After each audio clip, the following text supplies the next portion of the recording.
यवतमधील जमावबंदीचे आदेश जिल्हाधिकारी यांच्याकडून पूर्णतः आज हटवण्यात आलेले आहेत। आज खऱ्या अर्थाने यवत पोलीस स्टेशन येथे उपविभागीय अधिकारी बापूराव दडस यांच्या उपस्थितीत ग्रामस्थांची शांतता बैठकीचं आयोजन करण्यात आले होतं।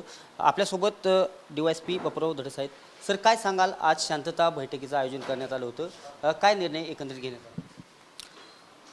काल रात्री माननीय जिल्हाधिकारी महोदयांनी BNS 163 नुसार जी संचारबंदीचे आदेश जारी केले होते ते संपुष्टात आले। त्यानंतर यवत गावामधील आणि शहराच्या आजूबाजूच्या एरियामधील ही संचारबंदी आम्ही उठवलेली आहे।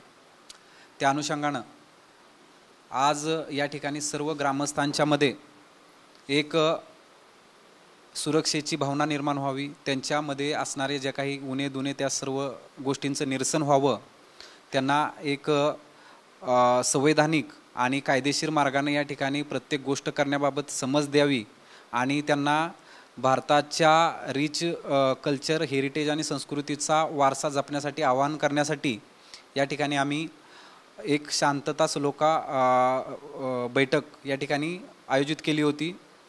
तर त्या बैठकीच्या अनुषंगाने या गावातील सर्व मातबर व्यक्ती, ज्येष्ठ नागरिक, या ठिकाणी सर्व पक्षाचे, सर्व धर्माचे, सर्व समाजाचे लोक या ठिकाणी हजर होते। त्याचबरोबर पत्रकार बंधू हजर होते।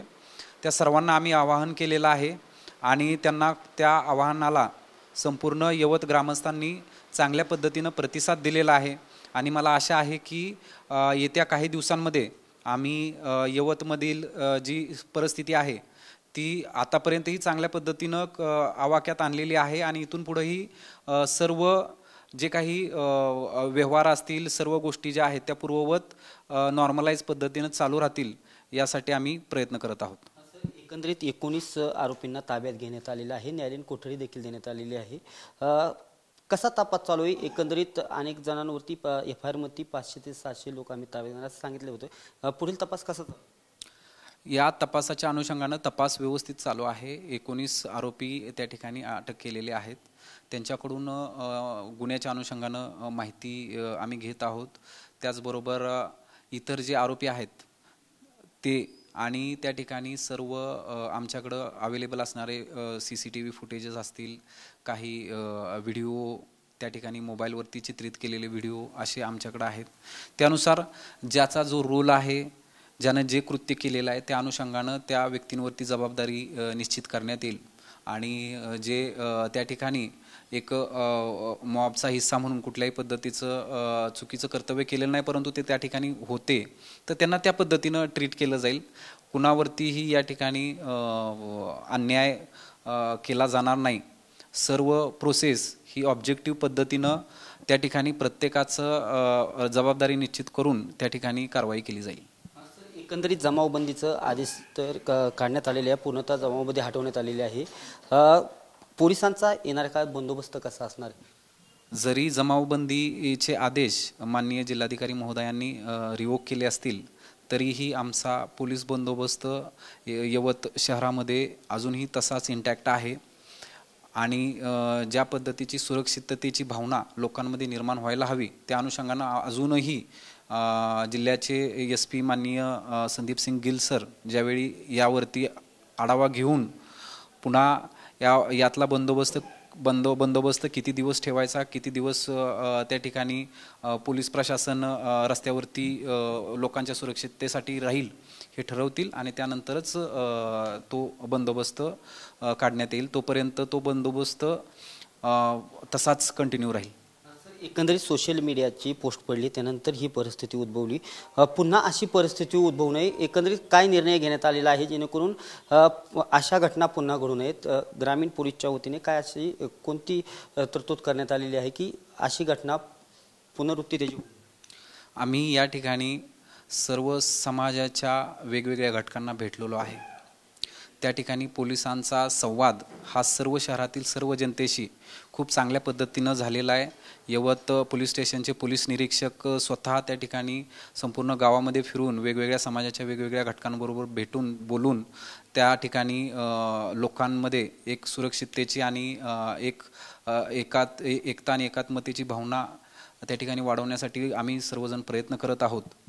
त्याचबरोबर आम्ही पोलीस बंदोबस्तही ठेवलेला आहे. ज्या ठिकाणी अनुचित प्रकार झाले होते त्या ठिकाणी आम्ही फिक्स पॉईंट बंदोबस्त असेल, आमचं पेट्रोलिंग असेल तेही ठेवलेलं आहे. त्याचबरोबर वरिष्ठ अधिकारी या ठिकाणी कंटिन्यूली व्हिजिट देऊन या परिस्थितीची पाहणी करत आहेत. त्याचबरोबर आम्ही संपूर्ण शहरातल्या जे काही राजकीय, धार्मिक, सामाजिक जे सर्व घटक आहेत त्यांच्याशी वेगवेगळ्या पद्धतीनं मीटिंग केलेले आहेत. आज या ठिकाणी सामाजिक शांतता सलोखा मीटिंगसुद्धा या ठिकाणी आम्ही ऑर्गनाईज केली होती. त्यालाही खूप चांगल्या पद्धतीनं प्रतिसाद दिलेला आहे.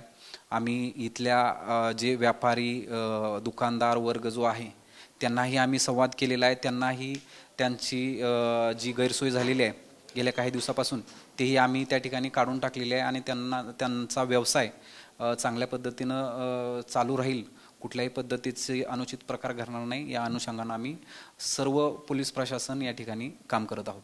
शेवटचा प्रश्न, एकंदरीत जे आदेश शिथिल काढण्यात आलेले आहेत, काय ग्रामस्थांना एकंदरीत आवाहन कराल, कारण संपूर्ण राज्याचं नाही देशाचं लक्ष?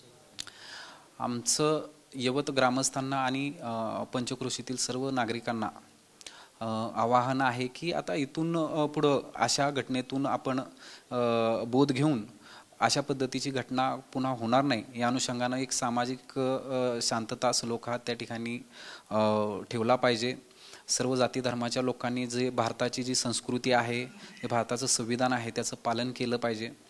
त्याचबरोबर कुणीही कुठल्याही पद्धतीचे आक्षेपार्ह स्टेटस किंवा सोशल मीडिया पोस्ट त्या ठिकाणी व्हायरल करू नयेत आणि असं करत असेल तरीही आम्ही नागरिकांना विनंती करतो की अशा व्यक्तीबद्दल माहिती आणि तक्रार पोलिसांमध्ये नोंदवावी. पोलीस कायदेशीररित्या त्यांच्यावरती कारवाई करतील.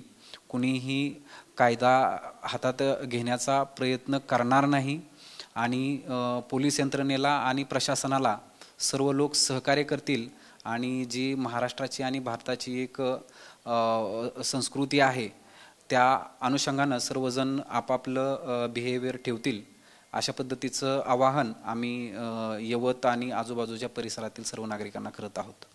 होते दौंड उपविभागीय अधिकारी बापूराव दडस.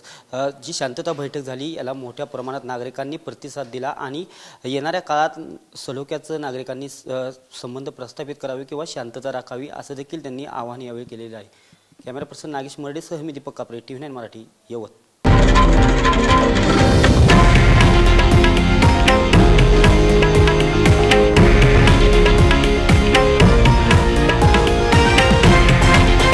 हे आहे देशातील नंबर 1 न्यूज नेटवर्क आणि आपण पाहत आहात TV9 मराठी, एकमेव.